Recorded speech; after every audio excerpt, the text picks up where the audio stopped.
Et on vous retrouve avec plaisir pour notre deuxième session de cette 11e édition de Futurapolis Planet. Je vous rappelle qu'à tout moment, en flashant le QR code qu'on vous a mis à disposition sur vos chaises et qui va apparaître très régulièrement derrière moi, vous aurez la possibilité de poser quelques questions à nos invités à la fin de cette table ronde. On a intitulé notre deuxième session « Notre assiette, dernier refuge du plaisir coupable ».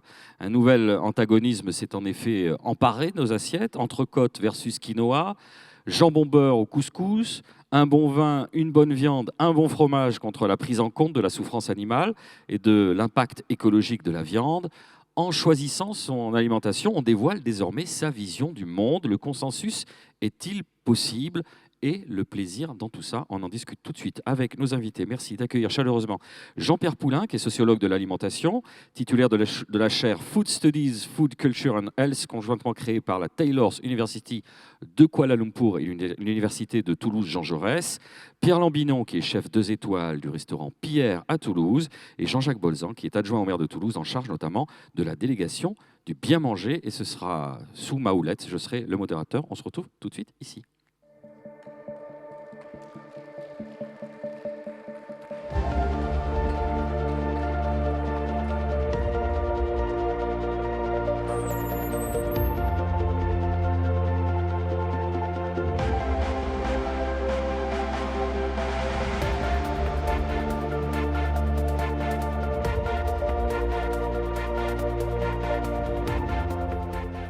Finalement, on va être un petit peu dans la continuité de ce qui s'est dit précédemment sur le plaisir avec Georges Vigarello.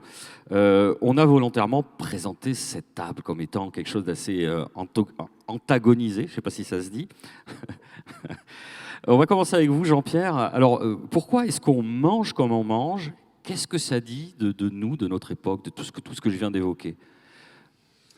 Manger, c'est mettre en scène les valeurs fondamentales d'une époque ou d'une société. Une table ronde, une table qui met en scène la hiérarchie ou au contraire l'égalité. La manière, tout ça, c'est une manière de refléter la société. Et donc quand la société bouge, quand les systèmes de valeurs se transforment, eh bien, nos manières de manger se transforment. On s'en rend à peine compte, mais lorsque la révolution arrive, on passe d'une manière de servir dans laquelle il n'y a pas de plat par personne, on met des plats sur la table, et plus il y a de convives, plus il y a de plats, à une situation dans laquelle il va y avoir un plat pour chacun, une portion pour chacun, et on va dérouler, voilà, on met en scène le mythe de l'égalité, alors qu'on mettait en scène auparavant le mythe de la hiérarchie sociale, et toute la préséance permettait de valoriser ceux qui étaient au sommet de la hiérarchie.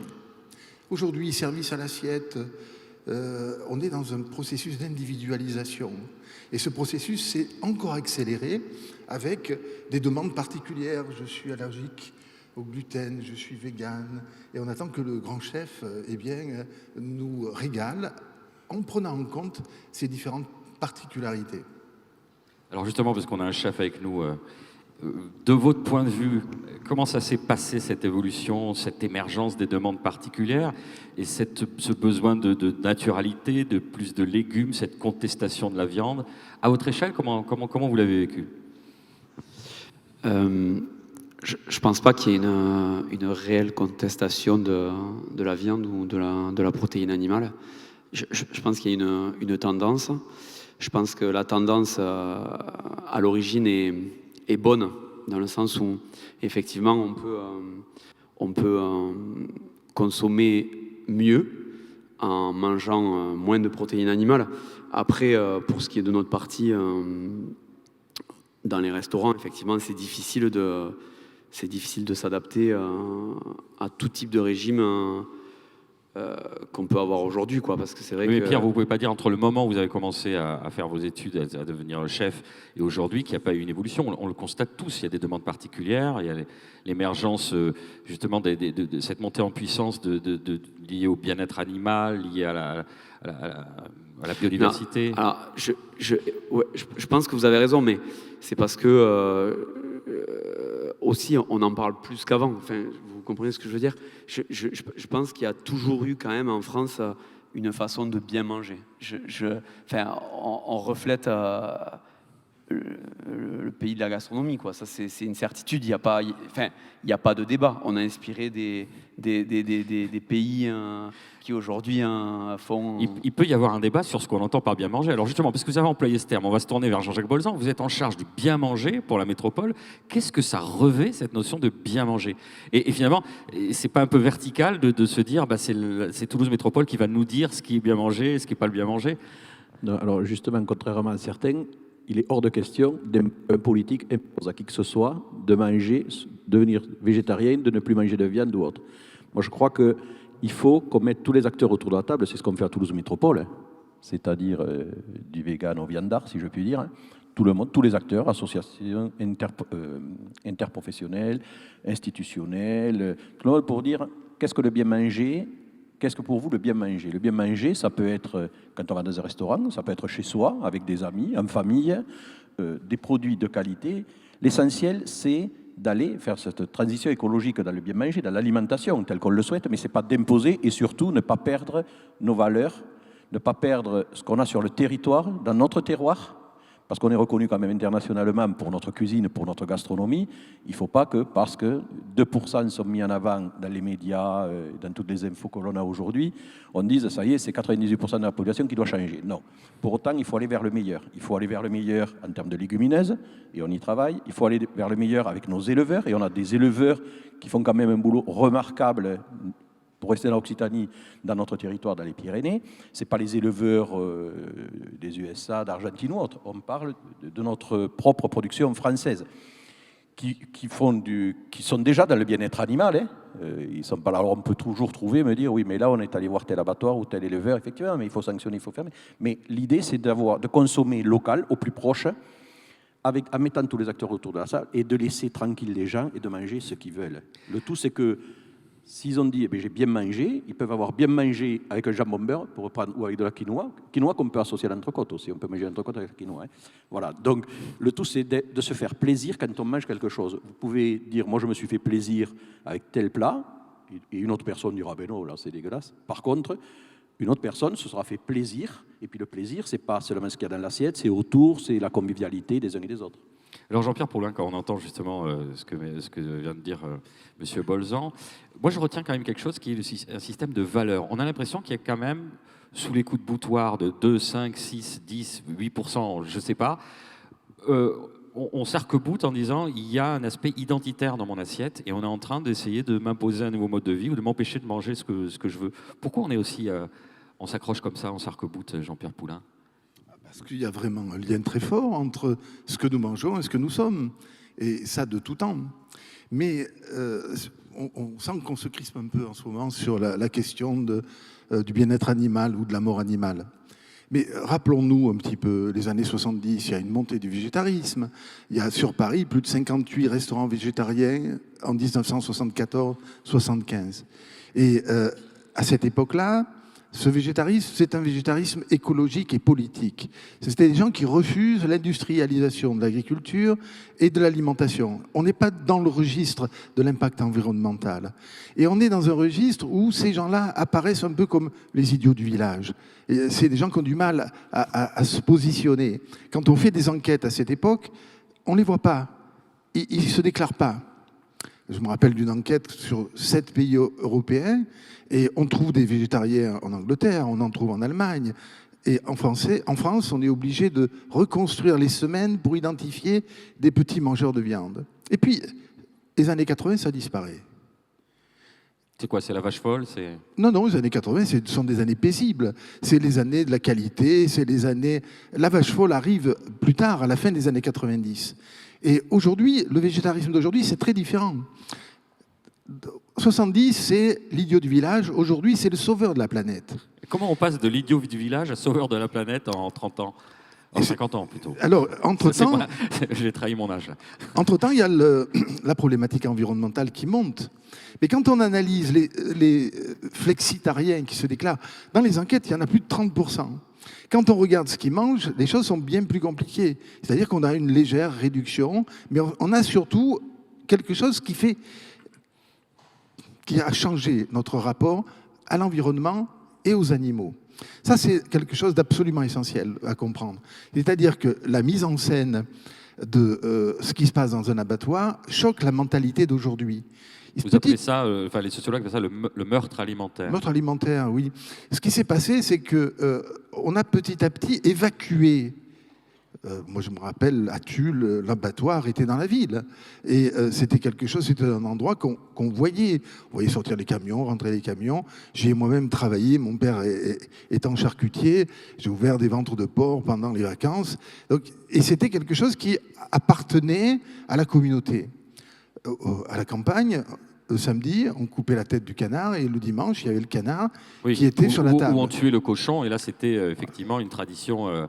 Et on est dans une société qui s'est urbanisée très fortement. Les liens avec ce monde agricole, qui était, dans notre génération, on avait tous un oncle ou un grand-père dans l'univers agricole, et ces choses-là avaient été vues, et petit à petit, elles se sont détachées. Et là, la mort animale est devenue complètement difficile à penser, parce que dans le même temps, eh bien, on a idéalisé les animaux sauvages. C'est l'ours de Jean-Jacques Hano qui nous donne à nous, les hommes, des leçons d'éthique naturelle. Ce n'est pas les fables de La Fontaine, dans lesquelles les animaux personnifient des tempéraments humains. Et puis, de l'autre côté, nos animaux compagnie, on les a anthropomorphisés. Au milieu, les animaux de rente, ceux qu'on mange, sont devenus compliqués à penser. Et c'est un effort qu'il faudra faire. Et quand on regarde à l'échelle de la planète les différentes manières de gérer cette question dans les différentes cultures, on a peut-être des choses à apprendre. Alors de votre côté, Pierre, justement, on met toujours à la carte de la viande. Il y a une traçabilité importante, il y a un aspect qualitatif, vous avez des choix à faire. Expliquez-nous un petit peu comment vous continuez finalement de proposer cela, parce que c'est une demande quand même des clients, tout en ayant cette démarche de réflexion sur l'éthique, la biodiversité. Déjà, un bon point pour moi, parce qu'il y a très peu de viande dans notre restaurant, parce que je mange de la viande, mais je ne suis pas un grand fanat.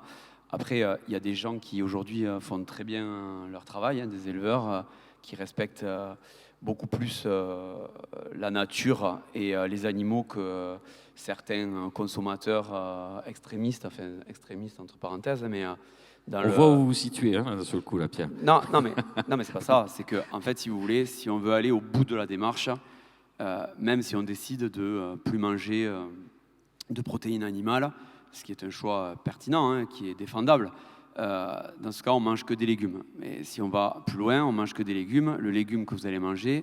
il y a des protéines d'origine végétale aussi. Les protéines d'origine végétale, très bien. Il va quand même y avoir une intervention de la machine. La machine, elle roule avec du carburant. Le carburant, ça détériore la planète. Enfin, voilà, donc, ce que vous dites en creux, c'est attention quand on réfléchit à l'impact environnemental, parce que si on veut vraiment totalement ne plus manger de viande, il y a des aliments transformés et donc un impact sur la planète. Moi je comprends. Non, mais je vais finir. Je comprends très bien cette façon de consommer, mais je refuse qu'on dise, ben voilà, je consomme comme ça et je suis clean à 100%. Parce qu'aujourd'hui, on ne peut pas être clean à 100%, parce que pour cuire le quinoa, on va consommer de l'énergie. Pour ramasser le quinoa, on va consommer de l'énergie. Voilà, donc il y a quand même un moment où il va y avoir une intervention de la modernité, et voilà. C'est ce que je voulais dire. Non, tout à fait. Jean-Jacques, vous souhaitiez réagir. C'est vrai qu'il ne faut pas regarder l'alimentation non plus que sous un seul prisme de l'environnement. Ça joue aussi sur la santé. Donc c'est pour avoir, comme dire, des produits ultra transformés, mais qui pénalisent la santé, qui sont peut-être bons pour l'environnement, encore je ne sais pas, parce qu'ils sont ultra transformés, quels sont les produits qui sont à l'intérieur ou autres. Donc il vaut mieux aller vers cette transition écologique en tenant compte de tous les paramètres économiques, sociaux, environnementaux et santé, pour avoir une alimentation plus saine, plus durable pour tous. C'est ça aussi le défi. Ce n'est pas qu'il n'y ait qu'une minorité qui mange bien et que la majorité de la population, encore plus aujourd'hui, avec les revenus moindres, mange moins bien et mange que des produits ultra transformés. Donc il faut travailler, c'est ce que nous, on met en œuvre depuis cette année au niveau de la ville de Toulouse et de Toulouse Métropole, c'est de travailler plus sur la souveraineté alimentaire. Alors on va le faire sur nos terres agricoles, 250 hectares. Tout ce qu'on va produire va revenir aux Toulousains. On a commencé par des baguettes bio et de la bière locale, on va faire. Pour autant, on ne pourra pas non plus alimenter la métropole. Mais déjà, travaillons cette souveraineté au niveau du territoire. Donc il faudra travailler avec nos éleveurs, avec les territoires ruraux, il faut développer la filière légumineuse, c'est ce que fait Fileg et on est associé à Fileg et on va travailler avec eux. Donc il faut travailler toutes les filières de façon à ce que la production soit meilleure et ça part du sol d'ailleurs, la bonne alimentation ça part du sol. Il faut un sol sain, donc développer l'agriculture biologique, l'agroécologie. Ensuite il faut que le producteur soit bien rémunéré aussi, parce qu'il ne s'agit pas d'avoir des produits de qualité durable à bas prix, mais si c'est à bas prix, il y a bien quelqu'un qui, in fine, n'a pas le bon prix et c'est le producteur. Et voir comment, ce qui bloque aujourd'hui, c'est la logistique. Voir comment on absorbe le coût de la logistique pour que le bon produit, qui soit produit localement, pas loin de chez nous, puisse alimenter nos habitants toulousains sans avoir un impact non plus financièrement qui soit conséquent. Sinon, si c'est pour faire un bon produit qui impacte financièrement les revenus, c'est compliqué. Alors, il se trouve qu'on a une situation spécifique à Toulouse Métropole et plus largement en Occitanie, puisqu'on est une des régions qui a le plus d'aliments sous signe de qualité. Ça veut dire qu'effectivement, il y a des producteurs autour de nous, mais ce n'est pas la même problématique dans les Bouches-du-Rhône, ce n'est pas la même à Bordeaux. Comment on valorise ça finalement on est chanceux quelque part. C'est vrai qu'on est une région chanceuse parce qu'on a une multiplicité d'offres. Pourtant, dans chaque région, il y a leur spécificité. Après, c'est un maillage territorial. On ne va pas tout consommer à 10 ou 20 km de chez nous, autour de chez nous. C'est bien sûr que pour alimenter 800 000 personnes pour la métropole, ce n'est pas même uniquement ce qu'on produit en Occitanie qui va pouvoir alimenter la métropole. En termes de viande, on n'en aurait pas assez. En termes de légumineuses, enfin, voilà. Donc, il faut aller chercher aussi sur d'autres territoires. Mais commençons, parce que moi j'aime bien le pragmatisme, parce que c'est bien beau, on peut écrire tout ce qu'on veut, tout marche sur le papier, la mise en relation, c'est plus compliqué. Par contre, à l'échelle nationale, on a un maillage territorial qui est fait par le biais des marchés de gros, qui ont été créés il y a 60 ans. C'est-à-dire, on a l'impression de refaire le monde, mais il y a 60 ans déjà, De Gaulle avait créé ces marchés d'intérêt nationaux pour assurer la distribution alimentaire sur le territoire. Aujourd'hui, dans ces marchés de gros, vous trouvez non pas seulement que des grossistes, mais aussi des start-up, des jeunes qui se développent avec multiples activités autour de l'alimentation. Vous avez des producteurs qui peuvent venir, parce qu'il y a aussi ce problème de massification. Le producteur, il ne va pas venir tous les jours sur la ville de Toulouse. Donc, finalement, ça fait du bien d'avoir été challengé par les nouveaux entrants qui disent qu'il faut consommer moins de protéines animales, il faut changer nos habitudes, parce que vous dites il y a des filières qui se mettent en marche, il y a des structures qui existent depuis longtemps. Oui, ça a stimulé cette opposition-là, ça a stimulé quelque chose quand même. Alors, stimulé, non, mais ce n'est pas depuis qu'il y en a 3 ou 4 qui parlent que les agriculteurs ou nos producteurs se sont mis à travailler le bien-être animal, ou enfin, ça faisait depuis nos grands-parents. Mais c'est vrai qu'il y a aujourd'hui peut-être une prise de conscience, notamment après Covid, post-Covid, où il y a eu une accélération qui a fait que l'alimentation est devenue encore plus haut dans nos desiderata, d'avoir une bonne alimentation. Et juste, on refait encore en 2023 le défi à famille foyer positive que l'on appelle, c'est-à-dire qu'on prend 100 familles, on l'a fait sur 2 fois, 100 familles, on les fait suivre par un centre social, atelier de cuisine, parce qu'il faut réapprendre aux gens à cuisiner, les produits frais, on leur fait visiter une ferme, on fait un peu de pédagogie d'accompagnement pour montrer au bout de 6 mois que finalement des personnes qui allaient à 90% en grande surface chercher leurs produits, en allant au marché du coin, en allant dans des petites épiceries ou autres, mangent mieux, plus de produits locaux, voire bio, à budget constant, au bout de 6 mois. Mais en étant accompagné, c'est une éducation à faire, une sensibilisation. Et moi, j'ai vu avec ma collègue Marion Lalande-Banner, je veux qu'à Toulouse, en 2023, l'éducation à l'école soit une priorité, soit par le biais des classes, soit avec l'éducation nationale. On va reparler parce que c'est important, c'est là que ça commence. D'éducation. Jean-Pierre, une réaction sur ce qui vient d'être dit? Oui, le local, il faut manipuler cette question avec différentes échelles. Si nous devions boire tout le vin qui est produit en Occitanie, il faudrait qu'on s'y mette le matin de bonne heure. Et c'est une bonne chose qu'on puisse l'exporter et qu'on puisse faire vivre des vignerons. Je pense qu'il y a une partie qui peut être... Je vous demandais de coller votre micro quand vous entendez. Il y a une partie qui peut être localisée. Mais en même temps, moi, je suis très heureux, lorsque je suis en Asie, de pouvoir manger des produits bien fabriqués ici, dans le respect d'un certain nombre de choses, et puis qu'on réfléchisse à la façon dont on les déplace. Car la question, c'est, on peut produire ici, vous avez quelques bons chefs français installés à Singapour, qui font du très bon travail. Et la question, c'est, l'impact environnemental, il est à différents niveaux, et pas seulement dans le déplacement. Il y a des modalités de déplacement qui peuvent être très impactants lorsqu'on utilise l'avion, d'autres qui le sont moins. Lorsqu'il s'agit des trucs sur un bateau, ça n'a aucun impact. Mais par contre, les conditions dans lesquelles ça va être produit ont une certaine importance. Donc je pense que cette question, il faut la manipuler, y compris dans notre intérêt, car la France produit l'équivalent de ce qu'elle en supplément l'équivalent de ce qu'elle consomme. C'est-à-dire que nos exportations agroalimentaires sont extrêmement importantes. Et puis, c'est notre culture. Donc, à la fois, oui, il faut relocaliser. Ça, c'est la première remarque. Mais en même temps, être attentif à cette distinction entre l'impact environnemental du déplacement et de la production. Le deuxième élément, c'est que quand on est sur les protéines animales, je pense qu'il faut faire quelque chose, il faut faire très attention à quelque chose. Lorsque on nourrit les animaux avec des céréales, alors on les met potentiellement en concurrence avec les humains. Mais lorsque les animaux mangent de l'herbe, eh bien, ils génèrent de la valeur, ils génèrent de la ressource alimentaire. Et donc, il y a peut-être ici à réfléchir à notre manière de produire, qui, pour différentes raisons, et principalement les dispositifs de soutien à l'agriculture, qui sont principalement sur les céréales, nous amènent à produire beaucoup de céréales pour nourrir des animaux. Ça ne pose pas de problème aujourd'hui en France, mais c'est quelque chose qui est choquant à l'échelle globale. Et cette question-là, ça veut dire qu'il faut qu'on réfléchisse aussi à nos manières de produire. Lorsque des animaux mangent de l'herbe et produisent du lait, du fromage ou de la viande, eh bien, ils génèrent de la ressource. S'ils mangent des céréales, alors c'est quelque chose qui est un peu plus compliqué. Pour le moment, non. Si on se projette dans le futur lointain, peut-être qu'il faudra y réfléchir. On a l'impression qu'on est pris dans un faisceau d'injonctions, que dès qu'on fait un petit pas de travers, si on consomme comme ça, là on est pris au piège, que si on consomme comme ça va générer un impact environnemental fort, vous voyez qu'il y a certains choix qui nous échappent. Donc, c'est pas insoluble. C'est pas insoluble. Mais c'est vrai qu'il y a des injonctions contradictoires. Donnez-nous la solution, Jean-Pierre Poulain. Pardon ? Donnez-nous la solution, si ce n'est pas insoluble. Non. Solution, c'est l'éducation. C'est les politiques. Moi, je suis là pour éclairer la décision. Oui. Ça y est, on va repasser la responsabilité aux politiques. C'est ça, bien sûr. On est confronté à 5 ou 6 injonctions contradictoires sur l'alimentation d'aujourd'hui. L'alimentation, c'est du patrimoine.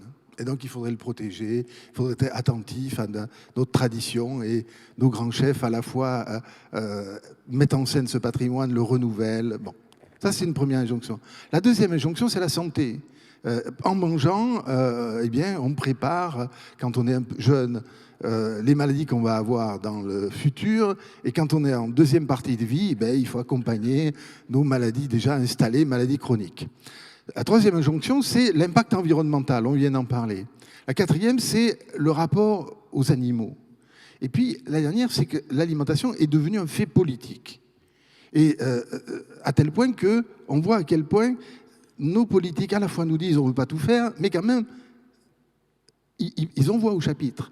Et c'est quelque chose qui est relativement nouveau et qui démarre, on peut le situer, avec le démontage du McDo à Millau, où d'un seul coup, l'alimentation sort de la recette, de la santé, c'est-à-dire de l'univers un peu privé, pour rentrer dans l'univers public et pour devenir une question politique. A-t-on le droit de laisser breveter le vivant par quelques sociétés transnationales ? Voilà la question qui se pose et qui devient petit à petit un fait de journaliste. Alors, ça va faire la une des médias.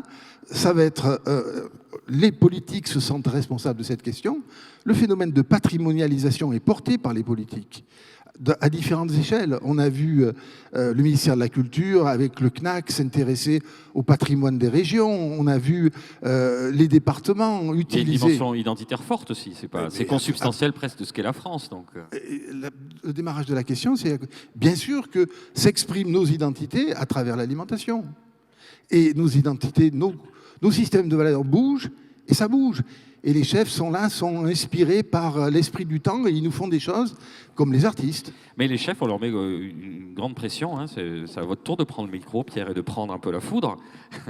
Et non, justement, comment on réagit à toutes ces injonctions ? On vous demande d'être impeccable en cuisine, on vous demande de sourcer tout ce que vous entrez, on vous demande de nous faire plaisir tout en que ce soit sain, enfin en étant sain. On vous demande de vous réinventer, hein, j'aime bien ce terme. C'est la meilleure version de moi-même, il y aura moins de protéines, il y aura moins... Comment vous gérez tout ça, vous ? Et puis peut-être on va revenir à ce qu'avait dit Jean-Jacques aussi sur l'aspect éducation, parce que je sais que c'est important pour vous. En fait, moi personnellement, j'ai pas tant la pression que ça, mais pour revenir à tout ce qui s'est dit, c'est qu'il y a quand même eu une époque où on a voulu, et on a tout mis en place en fait, pour produire en masse, pour que tout le monde puisse... avoir certaines protéines animales. Vous prenez le saumon, par exemple, il y a 30 ans, C'était le luxe, il y a 30 ans, c'était du luxe. Aujourd'hui, c'est, je pense, quasiment impossible de manger un saumon sauvage. Voilà. Donc, on fait manger du saumon à tout le monde. On va être clair, hein, on pourrit les océans. Ça, c'est une certitude. Et je ne suis pas extrémiste, mais sur de l'élevage avec du saumon, on pourrit les océans. Mais on fait manger du saumon à tout le monde. Et là encore, on est tiraillé dans une contradiction, parce qu'on doit nourrir massivement les gens, et en même temps, dès qu'on y arrive, vous dites... moi, je ne suis pas tiraillé. La biodiversité. Non, mais je dis juste que, contrairement à ce qu'on dit, je pense que ce n'est pas si compliqué de bien manger et que ça ne coûte pas forcément plus cher. Alors là, attention, je risque de prendre la foudre, mais je pense que ça ne coûte pas forcément plus cher de bien manger. Effectivement, on a voulu faire manger du saumon, du foie gras à tout le monde. Je pense que c'est pas possible. C'est une certitude. On peut pas faire manger du bœuf de l'Aubrac à tout le monde. Comme le dit monsieur, pour élever des bêtes, les élever dans le sens de la nature, dans le sens de l'animal, dans le sens de la croissance, ça prend du temps. Ça prend du temps à la bête et à l'éleveur. Pour garder une qualité, ça prend du temps.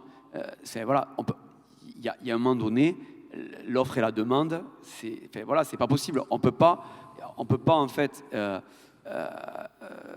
faire manger quelque chose d'exceptionnel à tout le monde. Alors on peut le faire si on le fait occasionnellement, mais quand on a créé les élevages intensifs qui existent encore, hein, de porc, mais l'idée, volaille, c'était pas de faire manger des choses exceptionnelles, c'est de donner accès à des choses auxquelles les gens n'avaient pas accès. Vous disiez le saumon, c'est devenu un produit de masse. Mais dès qu'il y a une massification, il y a forcément une perte de qualité. Exactement. J'ai peut-être pas l'âge de revenir aussi loin que mes Merci pour le petit taquet au passage. Mais je pense qu'à un moment donné, on a créé cet élevage intensif. Et voilà, moi, je peux dire de façon... je peux affirmer là maintenant que chez moi, je sais d'où arrive le beurre. Je sais que mes œufs sont pondus par des poules qui sont élevées en extérieur. Je sais que tout le poisson que je sers à la carte est pêché à la ligne. Je sais que je n'ai jamais mis de mais ce thon niveau à ma d'exigence carte. et de qualité, il est normal pour un 2 étoiles Michelin. Mais puisqu'on parle de nourrir tous les Français, Non, mais après, ça dépend de l'échelle à laquelle on se c'est très positionne. simple. Vous prenez un enfant de 2 ans ou 3 ans, j'ai pas d'enfant, je sais pas à quel âge on rentre à l'école, on lui dit voilà, aujourd'hui c'est pas possible de manger comme ça, et c'est comme ça qu'on voit les choses. Ben, l'enfant, c'est un enfant. Voilà, plus on s'y prend tôt, plus on éduque les gens au goût et plus on arrive à faire. Si on lui dit voilà, la madeleine, là, dans cette madeleine, l'œuf il a été pondu par cette poule, on lui montre que la poule elle a gambadé dehors, que le beurre il a été fait comme ça, que je sais plus, là, vous qu'il y a serez la farine. mais C'est pareil, Pierre, la farine. oui. Si on prend les farines, aujourd'hui je vous défie, non, parce qu'il faut quand même dire aux gens qui sont dans l'extrémisme et qui veulent manger que des légumineuses et des légumes, je les défie de trouver une farine aujourd'hui dans laquelle il n'y a aucune injonction. Je veux qu'on me présente la farine. Je veux qu'on me montre par certitude qu'il n'y a eu aucun apport. On va mener notre enquête, Pierre Lambinon. Mais pour revenir au fait qu'on va éduquer les enfants. La farine de Candy l'an prochain.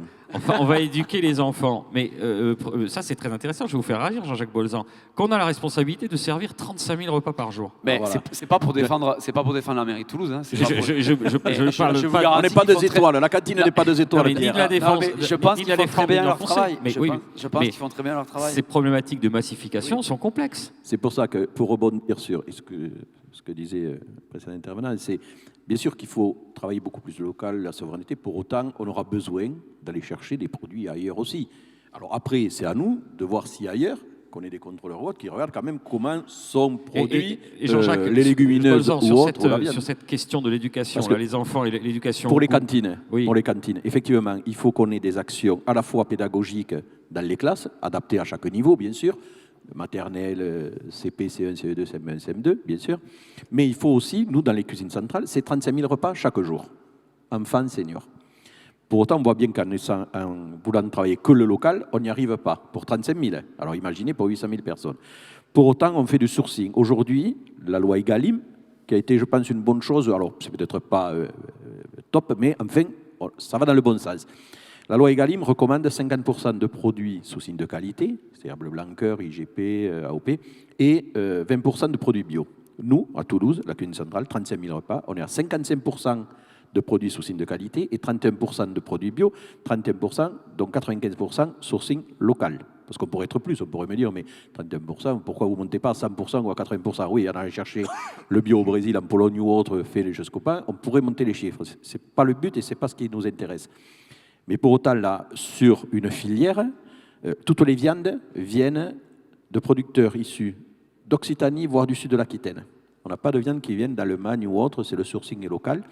Pour autant, sur certaines filières, on a des soucis pour, même en faisant un appel d'offres, le plus petit soit-il, pour trouver des producteurs qui s'agrègent entre eux pour répondre à la demande. Donc, il faut aussi que la filière s'organise. Ça ne se décrète pas. L'alimentation, c'est complexe. Et puis, ça, c'est pas un jour. On ne peut pas dire, ben voilà, à partir de demain, à partir du 1er janvier 2023, il faut que toutes les légumineuses viennent d'Occitanie. Ce n'est pas possible. Il faut organiser tout ça. On va demander à Jean-Pierre. Mais en fait, alors effectivement, on parle de 35 000 élèves qui mangent à la cantine. C'est une chose. Mais dans les foyers, il y a un travail à faire aussi. On ne peut pas faire manger des fraises au mois de décembre, des tomates au mois de janvier. Vous prenez un panel de 10 enfants entre 3 ans et 6 ans, vous mettez un jus de fruits, un jus d'orange pressé et un jus d'orange bio, tout ce que vous voulez avec les 40 labels qui vont avec. Mais industriel. Mais industriel. Je prends sur ces 10 enfants, il y en a 8 qui vont sur le produit industriel. Je prends le pari là, je le fais là. Une éducation au goût donc, à faire. C'est intéressant parce que on sent que ça vous prend au trip, donc il y a quelque chose d'important là. J'ai pas de prétention à avoir, Oui. mais je peux vous garantir que chez moi, dans ma famille, dans mon cercle fermé, on sait manger. Oui, mais parce que il y a eu une forme de transmission, il y a une forme d'éducation familiale. On va demander son avis au sociologue. Non, mais je finis. Le problème qu'il y a, c'est que quand même, on a aménagé les goûts. On a terriblement aménagé les goûts. Et ça, pour revenir en arrière, parce que par exemple, vous prenez un café Nespresso, qui est très bon, hein, au demeurant, j'en bois tous les jours, mais vous prenez un café Nespresso, le goût du Nespresso, le goût du café Nespresso, de la marque, c'est un goût aménagé. Jean-Pierre Poulain, une réaction sur ce que l'intensité et comme Pierre prend cette problématique à cœur, mais de nombreux Français sont comme ça. Je vous incite à prendre le micro. Tout d'abord, comment connecter le local avec les organisations de la restauration collective? Ça, c'est un des défis auxquels on est confronté.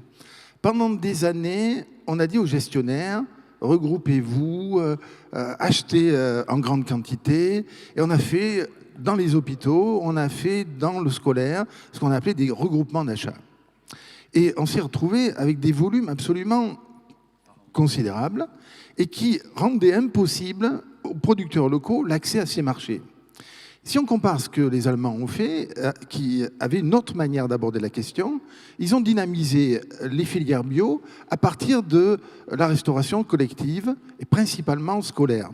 Alors, la loi Egalim est effectivement quelque chose qui va dans le bon sens et qui permet de commencer à articuler. Mais il y a un travail considérable à faire localement dans la mise en place de structures qui connectent les agriculteurs avec ces groupements d'achat. Ça veut dire diminuer les quantités. Imaginez si l'hôpital décide demain de mettre de l'ossobuco au menu, c'est absolument impossible de produire localement le nombre de jarrets de veau nécessaires pour trancher les ossobucos. Donc il y a une réflexion qui a conduit et qui prend le contre-pied de ce qui était une logique économique qui paraissait une bonne manière de gérer la restauration collective. Le deuxième point, c'est que c'est vrai qu'il y a une réflexion qui est à conduire sur notre éducation alimentaire. Cette question, elle fait l'actualité pareil, dans les années 70, Puiset crée l'Institut français du goût à Tours, et puis réussit à décider, Jacques Lang, de faire les classes du goût et pendant plus d'une semaine, où on va avoir des chefs qui vont venir présenter aux gamins un certain nombre de choses. Puis, il va y avoir les inventaires. Donc, il y a un mouvement, mais on voit bien que la demande se réorganise aujourd'hui.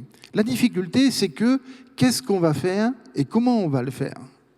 C'est qu'on peut bien aller raconter aux gamins pendant une demi-journée, voire 2 heures, leur faire goûter des choses et ils vont être contents. Ils verront un chef qui parle bien des produits. Sauf que c'est pas seulement ça. Ça, c'est quelque chose qui peut être temporaire ou un élément de motivation. Ouais. C'est-à-dire qu'il faut qu'on travaille à des contenus. Et les contenus, c'est à la fois déguster, mais c'est à la fois comprendre que des aliments, ce sont des signes, ce sont des symboles qui s'inscrivent plus largement dans une culture. Et c'est ça qu'il faut réussir à transmettre en mobilisant un peu plus largement, y compris les profs de géographie, les profs d'histoire, etc. Et il y a une réflexion collective. On ne part pas de zéro. Un de mes doctorants vient de faire une approche comparative entre l'éducation au Japon et l'éducation en France. Il y a des bilans qui commencent à se faire et il faut rebondir sur cette question. Alors justement, ce sujet, on le voit, est un sujet très discuté puisque vous nous avez envoyé pas mal de questions. On va tout de suite les adresser, il nous reste quelques minutes. Ne faut-il pas mieux être flexitarien et manger local plutôt que végétarien et manger des produits transformés? Au final, il faut peut-être mieux consommer plus intelligemment et plus raisonnablement. Mais il y a la réponse dans la question. Oui, vous êtes d'accord avec cette affirmation. Alors, oui, on parle alors, deuxième question, on parle du plaisir d'une assiette reflet de notre patrimoine. Est-ce qu'il n'est pas temps de construire un nouveau patrimoine et terroir plus en phase avec les défis actuels? Alors là, je suis mitigé, moi, là, pour le coup. Non, moi, je pense qu'il faut garder notre patrimoine. Pour autant, notre patrimoine, il faut peut-être, avec la transformation, pour sauver la planète, comme certains veulent le dire. Le faire évoluer. Le faire évoluer, mais en gardant quand même notre patrimoine. On ne peut pas tout arrêter parce que certes, il faut sauver la planète. Pour autant, il y a des actions multiples et variées où en préservant notre patrimoine et en améliorant notre façon de faire, l'agriculture, la terre, je disais, ça part de la terre, hein. Nouveau type d'agriculture qui est déjà bien commencé. L'agriculture bio, ce n'est pas de maintenant, je réinvente rien. L'agroécologie, la façon de transformer les produits aussi, la façon de les travailler, revenir à des cours de cuisine. Nous, on a créé 3 cuisines dans ce moment, on crée 3 cuisines pédagogiques pour amener les familles à réapprendre à cuisiner le produit frais, qui coûte moins cher que quand on achète des produits transformés. Enfin, je sais pas, moi, je pense qu'il faut garder le patrimoine, mais en allant vers une amélioration, vers le mieux manger et puis le mieux environnemental, le mieux pour la santé, le mieux pour l'économie.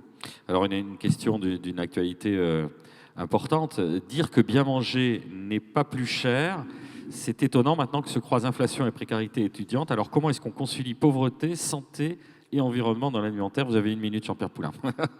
Pardon. J'ai envie de revenir 1 seconde sur le patrimoine, parce que il ne faut pas avoir une lecture fixiste du patrimoine. L'histoire de notre patrimoine alimentaire, il change tout le temps.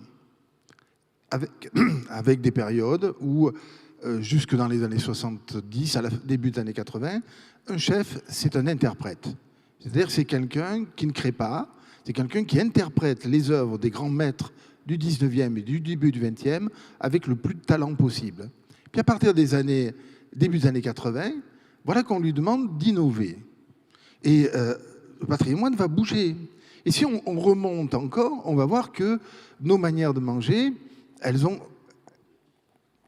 sont transformées de façon absolument radicale. On serait incapable de manger à la table de Louis XIV, d'abord parce qu'on n'a même pas les codes pour pouvoir manger, et que les goûts ont considérablement évolué. Prenez simplement acte que la plupart des produits que nous mangeons arrivent du Nouveau Monde et que la manière de manger avant le XVIIe ou le XVIIIe maïs, tomate, est très différente de ce que nous mangeons. Imaginez par exemple que le piment a été importé en Inde par les Portugais.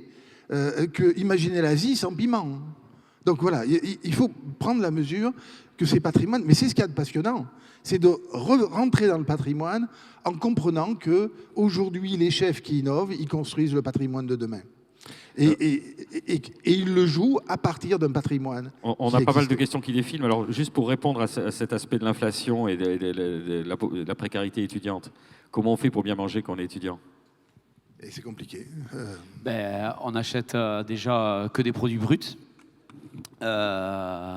On les cuisine soi-même. Alors attention, j'ai effectivement sorti du contexte, ça peut paraître prétentieux de ma part, hein, mais je pense que c'est plus facile de manger à meilleur rapport qualité-prix quand on fabrique soi-même que quand on achète déjà à moitié élaboré. Et voilà, après c'est sûr que, on mange pas de la viande tous les jours, on mange pas du poisson tous les jours. Il va y avoir beaucoup de légumineuses, beaucoup de légumes, huile d'olive. Voilà, mais je pense que c'est par rapport à ce qu'on peut en entendre, je pense que c'est moins grave que ce qui se dit. Alors nous, juste 2 minutes, 2 secondes pour rebondir. À la Des secondes, centrale, on a passé une convention avec, alors ça me fait de com, mais c'est avec Hop Hop Food, qui est une application pour les étudiants qui viennent chercher, faut me dire tout qui existe aussi, comme ça je ne me trompe pas, qui viennent chercher les barquettes qui n'ont pas été livrées dans les écoles, par exemple, le surplus. Et l'idée qu'on va travailler avec ma collègue Julie Escudi en charge de la précarité alimentaire, c'est qu'avec des étudiants, pourquoi ne pas organiser des glanages sur site. Il y a des agriculteurs, pas très loin d'ici. Il faut travailler avec eux. Comment on pourrait amener les étudiants sur une exploitation, ils glaneraient et redistribueraient à leurs collègues étudiants des produits frais. Alors, il n'y a pas que ça, parce qu'il faut d'autres produits, mais c'est une partie. Après, c'est beaucoup plus global. Je vais vous proposer une idée tout à fait nouvelle. Ce sera la dernière réaction. Ce sera la dernière. Je leur propose d'aller manger au Resto U. Merci Jean-Pierre Poulain, merci à tous les trois. Alors, je rappelle que vous êtes juste là à côté, vous serez en dédicace, on a amené vos ouvrages, donc celles et ceux qui veulent prolonger la discussion avec Jean-Pierre sont les bienvenus. On se retrouve dans quelques instants pour notre troisième session avec là encore une question très simple, très facile à résoudre. La sobriété peut-elle être heureuse? À tout de suite.